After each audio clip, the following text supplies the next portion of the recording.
ഇന്നത്തെ വീഡിയോയിലൂടെ നമ്മൾ കാണാൻ പോകുന്നത് വോൾവോയുടെ പലതരത്തിലുള്ള ക്രാഷ് ടെസ്റ്റ് ആണ്. എന്ന് വെച്ച് കഴിഞ്ഞാൽ ജനങ്ങളുടെ സേഫ്റ്റിക്ക് വേണ്ടിയിട്ട് Volvo different types of crash test പരീക്ഷിച്ചിട്ടാണ് ഓരോ കാറുകളും പുറത്തു വിടുന്നത്.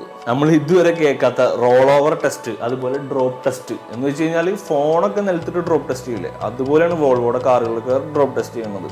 അതൊക്കെ ജനങ്ങളുടെ സേഫ്റ്റിക്ക് വേണ്ടിയിട്ട്. അപ്പോൾ അത് എന്തിനൊക്കെ ഉള്ളതാണെന്ന് പറയാം. അപ്പോൾ അതിനു മുന്നേ ചാനൽ ഇതുവരെ സബ്സ്ക്രൈബ് ചെയ്യാത്തവരാണെന്ന് വെച്ചെങ്കിൽ ചാനൽ സബ്സ്ക്രൈബ് ചെയ്യുക. It's me Muhammad Ali and you are watching Turbo Cars. നമ്മൾ ഫസ്റ്റ് കാണാൻ പോകുന്നത് വോൾവോയുടെ റോൾ ഓവർ ക്രാഷ് ടെസ്റ്റ് ആണ്. എന്ന് വെച്ച് കഴിഞ്ഞാൽ വണ്ടിയുടെ ടോട്ടൽ ബോഡിയുടെ സ്ട്രെങ്ത്, അതുപോലെ തന്നെ നമ്മുടെ വണ്ടിയുടെ A pillars, B pillars, C pillars, ഇതൊക്കെ ഒരു റോൾ ഓവർ ക്രാഷ് ടെസ്റ്റിലൂടെ എത്രത്തോളം സ്ട്രെങ്ത് ഉണ്ടെന്ന് നമുക്ക് മനസ്സിലാക്കാൻ പറ്റും. അത്തരത്തിലുള്ള ഒരു ക്രാഷ് ടെസ്റ്റ് ആണ് റോൾ ഓവർ ക്രാഷ് ടെസ്റ്റ്. തീർച്ചയായും റോഡിലൂടെ പോകുമ്പോൾ പലതരത്തിലുള്ള അപകടങ്ങളും ഉണ്ടാവും. കാരണം എന്താ വെച്ച് കഴിഞ്ഞാൽ ഡിവൈഡറിലൊക്കെ തട്ടിയിട്ട് ചിലപ്പോൾ വണ്ടി മറിയാനുള്ള സാധ്യത കൂടുതലാണ്. അപ്പൊ അത്തരത്തിലൊരു സിറ്റുവേഷനിൽ ഒരു വാഹനം മറിയുകയാണെങ്കിൽ അത് എങ്ങനെയായിരിക്കും അതിന്റെ ആഫ്റ്റർ എഫക്റ്റ് നമുക്ക് ഈ റോൾ ഓവർ ക്രാഷ് ടെസ്റ്റിലൂടെ കാണാൻ പറ്റും.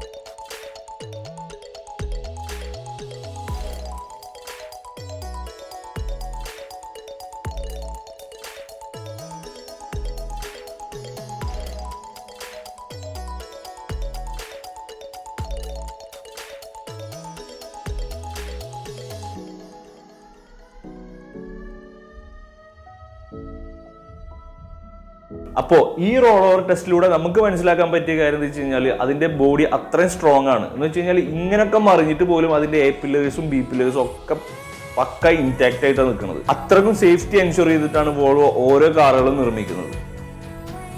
ഇനി നമുക്ക് വോൾവോ S90 സെഡാന്റെ ഫ്രണ്ടൽ ഓഫ്സെറ്റ് ക്രാഷ് ടെസ്റ്റ് നോക്കാം. ഈ ക്രാഷ് ടെസ്റ്റിൽ നിന്ന് നമുക്ക് വിസിബിൾ ആവണമെന്ന് വെച്ച് കഴിഞ്ഞാൽ അതിന്റെ എ പില്ലേഴ്സ് ഒക്കെ സ്റ്റിൽ അതുപോലെ തന്നെ അത്ര ഒരു ആക്സിഡന്റ് ഉണ്ടായിട്ട് പോലും അതേ സ്ട്രെങ്ത്തിൽ തന്നെയാണ് നിൽക്കുന്നത്. അതിന്റെ വിൻഷീൽഡ് പോലും പൊട്ടിയിട്ടില്ല. ആ വീഡിയോ കണ്ടവർക്ക് മനസ്സിലാവും. അപ്പോൾ വോൾവോ ഈ S90 സെഡാന്റെ കൺസ്ട്രക്ഷൻ എങ്ങനെയൊക്കെയാണെന്ന് നമുക്ക് കാണിച്ചു തരുന്ന ഒരു വീഡിയോ ഉണ്ട്. അതെന്ന് വെച്ച് കഴിഞ്ഞാൽ ഏതൊക്കെ സ്റ്റീല് എവിടെയൊക്കെയാണ് യൂസ് ചെയ്യണത് എന്നുള്ളത്. അപ്പോൾ അത് നമുക്ക് നോക്കാം. അപ്പോൾ ഈ റെഡ് പോർഷനിൽ നമ്മളിപ്പോൾ ഈ A pillars, B pillars, C പില്ലേഴ്സിൽ കാണുന്നത് അൾട്രാ ഹൈ സ്ട്രെങ്ത് സ്റ്റീൽസ് ആണ് അതിൽ യൂസ് ചെയ്തിട്ടുള്ളത്.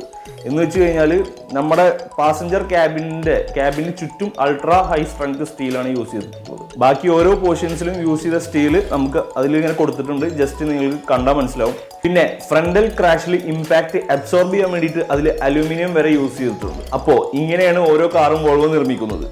ഇനി എ പില്ലർ, ബി പില്ലർ എന്നൊക്കെ കേട്ടവർക്ക് കൺഫ്യൂഷൻ ആയിട്ടുണ്ടെങ്കിൽ ഇതാ. ഇപ്പോൾ നമ്മൾ ഈ റെഡ് കളർ മാർക്ക് ചെയ്തിട്ടുള്ളതാണ് എ പില്ലർ, വണ്ടിയുടെ വിൻഷീൽഡിന്റെ ആ ഒരു ഭാഗത്തുള്ള പില്ലർ. പിന്നെ നെക്സ്റ്റ് നമ്മുടെ പാസഞ്ചർ സൈഡിന്റെയും ഡ്രൈവർ സൈഡിന്റെയും ഇടയിലുള്ള ഒരു പില്ലറാണ് ബി പില്ലർ. അത് നമുക്ക് ബ്ലൂ കളറിൽ മാർക്ക് ചെയ്തിട്ടുണ്ട്. അതുപോലെ സി പില്ലർ എന്ന് പറഞ്ഞാൽ സെഡാൻ മോഡൽ, അതുപോലെ ഹാച്ച് ബാക്കിലൊക്കെ ആണെന്നുവെച്ചെങ്കിൽ ലാസ്റ്റ് വരുന്ന പില്ലറാണ് സി പില്ലർ. ഇനി SUVയുടെ MPVയുടെ കേസ് എടുക്കുകയാണെന്നുവെച്ചെങ്കിൽ നമുക്ക് ഡി പില്ലറും കൂടെ ഉണ്ട്.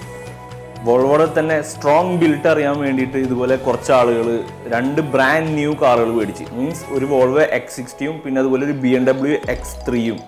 അപ്പോൾ അത് വെച്ചിട്ട് വോൾവോയുടെ BMWയുടെയും ബിൽഡ് ക്വാളിറ്റി ചെക്കിങ് ഉണ്ടായിരുന്നു അവർക്ക്. മീൻസ് നമ്മളിപ്പോൾ ഒരു ഹൈവേയിൽ ക്രൂസ് കൺട്രോൾ ഇട്ട് ക്രൂസ് ചെയ്തിരിക്കുന്ന സമയത്ത് ഇപ്പോൾ അഡാപ്റ്റീവ് ക്രൂസ് കൺട്രോൾ ഇല്ലാത്ത വാഹനങ്ങൾ, അഡാപ്റ്റീവ് ക്രൂസ് കൺട്രോൾ എന്ന് പറഞ്ഞാൽ അറിയാലോ, ഫ്രണ്ടിലൊരു വാഹനം വന്നു കഴിഞ്ഞാൽ നമ്മൾ ക്രൂസ് കൺട്രോൾ സെറ്റ് ചെയ്ത സ്പീഡിൽ നിന്നും ഫ്രണ്ടിലത്തെ വാഹനത്തിന്റെ സ്പീഡായി മാറും.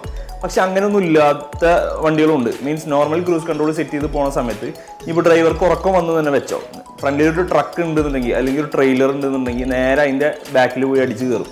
അങ്ങനത്തെ ക്രാഷുകളിൽ മെയിൻ ആയിട്ട് ഉണ്ടാവുന്ന അപകടം എന്ന് പറയുന്നത് എ പില്ലർ ക്രാഷ് ആയിട്ട് ഡ്രൈവറും കൂടെ മരിക്കുന്ന ഒരു അവസ്ഥയാണ് വരാറ്. അപ്പോൾ ഇതുപോലെ കുറച്ച് പേര് ബ്രാൻഡ് ന്യൂ BMW X3യും അതുപോലെ വോൾവോ XC60യും കൂടിയിട്ട് ഒരു ടെസ്റ്റ് നടത്തുന്നുണ്ട്, എ പില്ലറിന്റെ ടെസ്റ്റ്. അത് പറഞ്ഞാൽ ഒരു കണ്ടെയ്നറിന്റെ ബാക്കിൽ പോയിട്ട് ജസ്റ്റ് വാഹനം രണ്ടും സെയിം സ്പീഡിൽ പോയിട്ട് ഇടിക്കണ ഒരു ടെസ്റ്റാണ് നടക്കുന്നത്. എ പില്ലറിന്റെ സ്ട്രെങ്ത് എത്രത്തോളം ഉണ്ടെന്ന് അറിയാൻ വേണ്ടിയിട്ട്. അപ്പൊ ആ ഒരു വീഡിയോ ആണ് ഇത്. ഇതിൽ നമുക്ക് ക്ലിയർലി വിസിബിൾ ആയിട്ട് മനസ്സിലാവുന്നത് വോൾവോയുടെ സ്ട്രോങ് ബിൽട്ടാണ്. കാരണം എന്ന് വെച്ച് കഴിഞ്ഞാൽ ആ ഒരു സ്പീഡിൽ വന്ന് ഇടിച്ചിട്ട് പോലും അതിന്റെ ഫ്രണ്ട് ഡ്രൈവർ ഡോറ് അല്ലെങ്കിൽ പാസഞ്ചർ ഡോർ തുറക്കാൻ പറ്റുന്നുണ്ട്. മീൻസ് അത്രേ പറ്റിയിട്ടുള്ളതിന്. നേരെ മറിച്ച് BMW X3 ഒക്കെ സ്ട്രോങ് ബിൽട്ടാണെന്ന് നമുക്കറിയാം. പക്ഷെ അതിനേക്കാളും ഒക്കെ എത്രയോ വലുതാണ് വോൾവോയുടെ ബിൽഡ് ക്വാളിറ്റി. അതുപോലെ BMW ഡോറ് നമുക്ക് ഓപ്പൺ ചെയ്യാൻ പോലും പറ്റാത്തൊരവസ്ഥയിലാണുള്ളത്. ഇത്തരം സിറ്റുവേഷൻസ് റിയൽ ലൈഫിലും ഉണ്ടായിട്ടുണ്ട്. പല വോൾവോ കാഴ്സിനും റിയൽ ലൈഫിലും ഉണ്ടായിട്ടുണ്ട്. അതിലൊക്കെ അതിന്റെ പാസഞ്ചേഴ്സും അല്ലെങ്കിൽ ഡ്രൈവേഴ്സ് എല്ലാവരും സേഫ് ആയിട്ട് രക്ഷപ്പെട്ടിട്ടുമുണ്ട്. അപ്പോൾ ഇതൊക്കെ തന്നെയാണ് വോൾവോ ലോകത്തിലെ one of the safest car എന്ന് പറയാൻ കാരണം. പിന്നെ ഒരു ഇൻട്രസ്റ്റിംഗ് ഫാക്ട് എന്താ വെച്ച് കഴിഞ്ഞാൽ നമ്മളിപ്പോൾ കാറുകളിൽ യൂസ് ചെയ്യണ 3 pointed സീറ്റ് ബെൽറ്റ് ഇല്ലേ, അത് വോൾവോ ആണ് കണ്ടുപിടിച്ചത്. എന്നിട്ട് പോലും പാറ്റന്റ് എടുക്കാതെ ലോകത്തിലുള്ള എല്ലാ കാർ മാനുഫാക്ചറേഴ്സിനും ഫ്രീ ഓഫ് കോസ്റ്റ് ഇൻസ്റ്റാൾ ചെയ്യാനുള്ള പെർമിഷനാണ് വോൾവോ കൊടുത്തത്. എന്ന് വെച്ച് കഴിഞ്ഞാൽ പാറ്റന്റ് എടുത്തില്ല, കാരണം ആ ജനങ്ങളുടെ ജീവന് അത്രയും വില കൽപ്പിക്കുന്ന ഒരു ബ്രാൻഡാണ് വോൾവോ. ഒന്ന് ആലോചിച്ച് നോക്ക്, ഇപ്പൊ സീറ്റ് ബെൽറ്റിന് പാറ്റന്റ് എടുത്തിട്ടുണ്ടായിരുന്നെങ്കിൽ വോൾവോ ഇപ്പോൾ മില്യൺസ് ഓഫ് ഡോളേഴ്സ് പ്രോഫിറ്റ് ഉണ്ടാക്കി കഴിഞ്ഞിട്ടുണ്ടാവും. സോ പണത്തിനേക്കാൾ ജനങ്ങളുടെ ജീവനാണ് ഈ കമ്പനി വില കൽപ്പിക്കുന്നത്.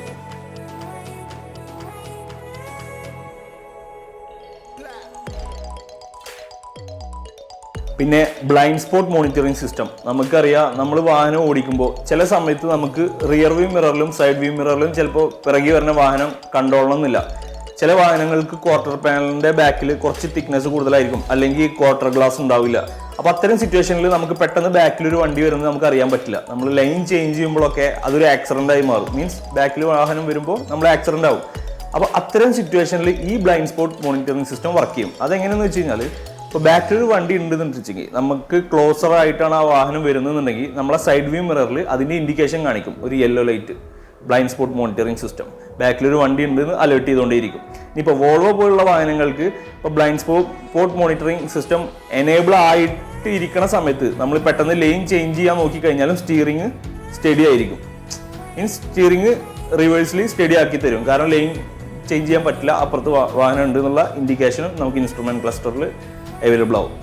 അതുപോലെ തന്നെ വോൾവോ ഇൻവെന്റ് ചെയ്ത മറ്റൊരു സാധനമാണ് വിപ്ലാഷ് പ്രൊട്ടക്ഷൻ സിസ്റ്റം എന്ന് പറയാം. മീൻസ് മൈനർ ക്രാഷ് ഒക്കെ, ഇപ്പോൾ സഡൻ ബ്രേക്ക് ആവാം, അതുപോലെ ചെറിയ ഹിറ്റൊക്കെ, ചെറിയ ആക്സിഡൻസിലൊക്കെ ഇപ്പോൾ ചെറിയ ഹിറ്റൊക്കെ ഉണ്ടാവുന്ന സമയത്ത് നമ്മൾ പെട്ടെന്ന് മുന്നോട്ട് പോകില്ലേ, അങ്ങനെ മുന്നോട്ട് പോകുമ്പോൾ നമ്മുടെ സ്പൈനിൻ്റെയും നെക്കിൻ്റെയും പൊസിഷൻ ശരിയല്ല എന്നുണ്ടെങ്കിൽ നമ്മുടെ നെക്ക് പെയിൻ വരാം, അല്ലെങ്കിൽ നെക്കിലത്തെ ബോൺസിന് ക്രാക്ക് വരാം, അങ്ങനത്തെ പ്രശ്നങ്ങളൊക്കെ ഉണ്ടാവും ഇപ്പോൾ മേജർ ആക്സിഡൻസിലായാലും. അപ്പോൾ വോൾവോ ഇൻട്രൊഡ്യൂസ് ചെയ്തൊരു സിസ്റ്റമാണ് വിപ്ലാഷ് പ്രൊട്ടക്ഷൻ സിസ്റ്റം. അതെന്താ വെച്ച് കഴിഞ്ഞാൽ, ഈ മൈനർ ക്രാഷ് അല്ലെങ്കിൽ മൈനർ സഡൻ ബ്രേക്ക് എല്ലാം വരുമ്പോൾ നമ്മുടെ നമ്മുടെ ബാക്ക് റെസ്റ്റ്, സീറ്റിന്റെ ബാക്ക് റെസ്റ്റ് ഓട്ടോമാറ്റിക്കലി ബാക്കിലേക്ക് ലീൻ ചെയ്യും. അപ്പോൾ നമ്മുടെ സ്പൈനും നെക്കും ഒരേ ലെവലിലാവും ഫോർവേഡ് ചെയ്യുക. അപ്പോൾ അതുകൊണ്ട് നമുക്ക് നെക്ക് പെയിന് അതൊന്നും വരാൻ ചാൻസ് ഇല്ല, നെക്ക് ഇഞ്ചുറീസ് ഒഴിവാകും. പിന്നെ ഇൻഫ്ലേറ്റബിൾ കർട്ടൻ എയർ ബാഗ്സ്, അതും വോൾവോ ഡിസൈൻ ചെയ്തതാണ്. എന്ന് വെച്ച് കഴിഞ്ഞാൽ ഹെഡ് ഇഞ്ചുറീസ് കുറക്കാൻ വേണ്ടിയിട്ട്. ഇനി കൺവേർട്ടിബിൾസിലേക്കൊക്കെ വരുമ്പോൾ വീണ്ടും ഒരു സാധനം ഇൻട്രൊഡ്യൂസ് ചെയ്തിട്ടുണ്ട്, റോൾ ഓവർ പ്രൊട്ടക്ഷൻ സിസ്റ്റം എന്ന് പറയും. ഇപ്പോൾ കൺവേർട്ടിബിൾ കാറൊക്കെ ഓപ്പൺ റൂഫിൽ പോയിക്കൊണ്ടിരിക്കുന്ന സമയത്ത് നമ്മൾ നേരത്തെ പറഞ്ഞ പോലെ വണ്ടി എവിടെയെങ്കിലും ഡിവൈഡറിൽ ഇടിച്ചിട്ട് റോൾ ചെയ്യാൻ ചാൻസ് ഉണ്ടെന്നുണ്ടെങ്കിൽ നമ്മുടെ സീറ്റിന്റെ ബാക്കിലായിട്ട് 2 ബാർ ഉണ്ട്, അത് മേലേക്ക് പൊന്തി വരും. അപ്പോൾ സ്വാഭാവികമായിട്ട് വണ്ടി റോൾ ചെയ്യുമ്പോൾ ആ ബാറായിരിക്കും റോട്ടിൽ തട്ടുക. അപ്പോൾ നമ്മുടെ ഹെഡ് റോട്ടിൽ തട്ടാതെ നമ്മുടെ ലൈഫ് സേവ് ചെയ്യണ ഒരു സാധനമാണ് റോൾ ഓവർ പ്രൊട്ടക്ഷൻ സിസ്റ്റം. അപ്പോൾ ഇത്തരം കൂൾ ഇൻവെൻഷൻസ് ഒക്കെ വോൾവോയുടെ ഭാഗത്തു നിന്ന് ഉണ്ടായിട്ടുണ്ട്. ഇനി ഇതിലൊക്കെ ഉപരി ഞാൻ ഇടയ്ക്ക് ജനങ്ങളുടെ സേഫ്റ്റിക്ക് എന്ന് പറയുമ്പോൾ പലരും ചിന്തിച്ചിട്ടുണ്ടാവും, ഇത് വോൾവോ വാങ്ങിക്കുന്നവരുടെ സേഫ്റ്റിക്ക് വേണ്ടിയിട്ടല്ലേന്ന്. പക്ഷെ അങ്ങനല്ല. വോൾവോ ഇപ്പൊ അടുത്ത് കുറച്ച് കാറുകൾ ഡ്രോപ്പ് ടെസ്റ്റ് ചെയ്യുകയുണ്ടായിരുന്നു. അത് എന്തിനാന്ന് വെച്ച് കഴിഞ്ഞാല് വണ്ടി ഇപ്പൊ വോൾവോ വാങ്ങിക്കുന്നവരുടെ സേഫ്റ്റി എൻഷുർ ചെയ്യാൻ വേണ്ടിയിട്ടല്ല, ലോകത്തിലുള്ള എല്ലാവരുടെയും സേഫ്റ്റി എൻഷുർ ചെയ്യാൻ വേണ്ടിയിട്ടാണ്. പക്ഷേ അതിന് വേറൊരു സൈഡ് ഉണ്ട്. അത് നോർമലി ജസ്റ്റ് ഒരു ക്രാഷ് ടെസ്റ്റ് അല്ല, അത് ഫയർ ആൻഡ് റെസ്ക്യൂ ടീമിന് ഒരു ട്രെയിനിങ് പോലെ. മീൻസ് ഇപ്പോൾ വണ്ടി ക്രെയിനിൽ നിന്ന് താഴത്തേക്ക് ഇടുമ്പോൾ അതിന് ഇമ്പാക്ട് അത്രയും വലുതായിരിക്കും. ഇപ്പോൾ ഒരു ഫാറ്റൽ ക്രാഷ് അല്ലെങ്കിൽ ഭയങ്കര മേജർ ക്രാഷിലൊക്കെ പെട്ട കാറുകളിൽ നിന്ന് ആൾക്കാരെ ജീവൻ രക്ഷിക്കുക എന്ന് പറഞ്ഞാൽ വളരെ ടാസ്ക് പിടിച്ച കാര്യമാണ്. ഇപ്പോൾ ഫയർ ആൻഡ് റെസ്ക്യൂ ടീംസൊക്കെ ഭയങ്കര കഷ്ടപ്പെടും. ചിലപ്പോൾ കാറ് കട്ട് ചെയ്തെടുക്കേണ്ടി വരും, മെഷീൻ വെച്ചിട്ട് അല്ലെങ്കിൽ കട്ടർ വെച്ചിട്ട് കട്ട് ചെയ്ത് ഡോറൊക്കെ പൊളിച്ചിട്ട് വേണം ആൾക്കാരെ സേവ് ചെയ്യാൻ. അപ്പോൾ ഇത്തരം ടെക്നോളജിയൊക്കെ ഡെവലപ്പ് ചെയ്യാനും അതുപോലെ ആൾക്കാരുടെ ജീവൻ എത്രയും പെട്ടെന്ന് രക്ഷിക്കാൻ വേണ്ടിയിട്ടാണ് ആ ഒരു ടെസ്റ്റ് അവർ നടത്തിയത്. അത് ആക്ച്വലി നല്ലൊരു കാര്യമാണ്. ഇപ്പോൾ വോൾവോയുടെ കാർ എന്നല്ല, ന്യൂ ജനറേഷൻ കാറുകൾ എല്ലാതും ഇപ്പോൾ അങ്ങനത്തെ ഒരു ആക്സിഡൻസിൽ വരികയാണെന്നുണ്ടെങ്കിൽ എത്രയും പെട്ടെന്ന് എങ്ങനെ കാറ് പൊളിച്ചെടുക്കാം, അല്ലെങ്കിൽ എത്രയും പെട്ടെന്ന് എങ്ങനെ കാറ് ഡിസ്മാൻഡിൽ ചെയ്ത് അതിൽ നിന്ന് ആളെ രക്ഷപ്പെടുത്താം എന്നുള്ള ടെക്നോളജി ഇംപ്രൂവ് ചെയ്യാൻ വേണ്ടിയിട്ടാണ് വോൾവോ അത്തരം ടെസ്റ്റുകൾ നടത്തുന്നത്. വോൾവോ ഇതിന് മുന്നേയും ഫയർ ആൻഡ് റെസ്ക്യൂ ടീമിന് അതുപോലെ ട്രെയിനിങ്ങുകൾ കൊടുത്തിട്ടുണ്ട്. കാരണം അത് 20 വർഷം പഴക്കമുള്ള കാറുകളൊക്കെ വെച്ചിട്ടാണ്. പക്ഷേ അതൊരിക്കലും ഫീസിബിൾ അല്ല. കാരണം ന്യൂ ജനറേഷൻ കാറുകൾ 20 വർഷം മുന്നുള്ള കാറുകളിൽ നിന്നും എൻറ്റയർലി ഡിഫറെന്റ് ആയിരിക്കും. അതിന്റെ സ്ട്രക്ചറൽ ക്വാളിറ്റിയും എല്ലാതും ഡിഫറെന്റ് ആയിരിക്കും. അപ്പോൾ നമുക്ക് അതിനനുസരിച്ചിട്ടുള്ള എക്യുപ്മെന്റ് വേണം. അപ്പോൾ അതിന് വേണ്ടിയിട്ട് മീൻസ് ലൈഫ് സേവിംഗ് എന്നുള്ള ഒറ്റ മോട്ടീവ് കൊണ്ട് കണ്ടക്ട് ചെയ്തൊരു ടെസ്റ്റ് ആയിരുന്നു ആ ഡ്രോപ്പ് ടെസ്റ്റ്. ആ ഒരു ടെസ്റ്റിൽ ക്രാഷ് ചെയ്ത് കളഞ്ഞത് XC40, XC90, അതുപോലെ V40, S90 അത്തരം കാറുകളൊക്കെ ക്രാഷ് ചെയ്ത് കളഞ്ഞു. എല്ലാതും 60 ലക്ഷം, 1 കോടി, 1.5 കോടി രൂപ വില വരുന്ന കാറുകളാണ്. സോ പ്രോഫിറ്റ് മേക്കിംഗ് എന്നുള്ളിടത്തുനിന്ന് ലൈഫ് സേവിംഗ് എന്നുള്ള ഒരു കോൺസെപ്റ്റിലേക്കാണ് വോൾവോ നീങ്ങിക്കൊണ്ടിരിക്കുന്നത്. ഈ എൻ്റയർ യൂണിവേഴ്സിൽ ഇതുപോലൊരു കാർ മാനുഫാക്ചറേഴ്സ് ഇല്ല. ഈ വീഡിയോയിൽ ഇനിയും ഉൾപ്പെടുത്താൻ വോൾവോയുടെ പല ഇൻവെൻഷൻസ് ഉണ്ട്, പക്ഷെ അതൊന്നും ഉൾപ്പെടുത്തിയിട്ടില്ല.